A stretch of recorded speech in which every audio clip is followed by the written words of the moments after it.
strong. They have a good import. Their guards are playing good basketball.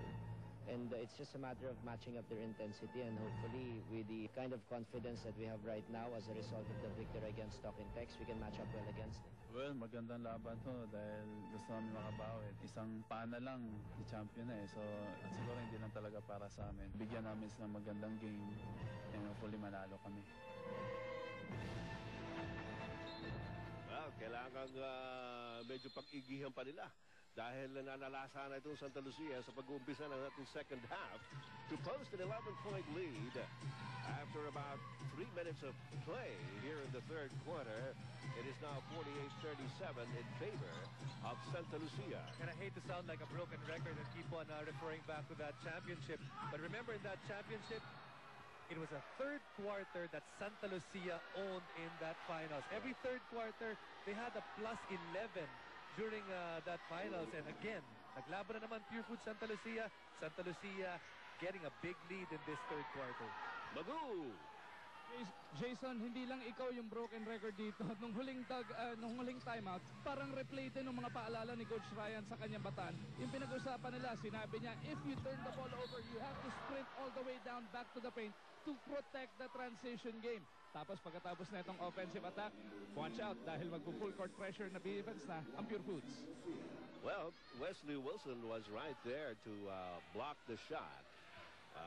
However, there was a foul called, and 2 shots will be awarded James Yap. At nakikita natin na Jason talagang mas umaanghang yung depensa pinakikita nitong Santa Lucia here in the third quarter. Well, it all starts with Ryan Reyes. Ryan Reyes is the catalyst. He's the most active defender para dito sa Santa Lucia. But him picking up that third foul is a big deal for Santa Lucia. Some guests of Commissioner Sonny Barrios, Mr. Gaspar de los Santos, Vice President of East West Bank in Lasacana, and his son, Richie, who is based in L.A. Oy, masaya to, 2-0. Lakers. 1 of 2 by James Yap, and he has 11 in the game.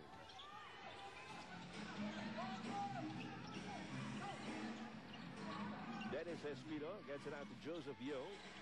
Lennox Miranda, laban kay Chico Lanete, and another traveling call. Hindi sinasabi mo, Jason, maraming talagang pinag-i-strictohan ng mga referee, mga galaw na ganun eh. Some players really have that penchant of not putting down that basketball before they slide out of their pivot foot. And the referee is really looking and staring at those feet and making sure na walang magta-traveling. 7:41 to go, third quarter. And you look at the turnovers and points off turnovers by Santa Lucia. Ayun ang ganda ng pasalan sa loob. Raleigh says, hindi nyo nakita yun, may foul. 10 points for the big guy. Pero maganda yung idea ng mga dumadrive para sa Pure Foods. They know that Wesley Wilson is coming at the last second. Pag binabagsak nila kay Ralimi, maganda ang mga nangyayari. Lennox Miranda had to pass off to Kelly Williams. And Chico Lanete with the rebound. Lanete, tuloy-tuloy! Whoa! Bagsak si Kelly Williams. Nagtatamaan sila ng sere. And here comes Lennox Miranda. Another fast break play by Santa Lucia. And they go back to a 10-point lead.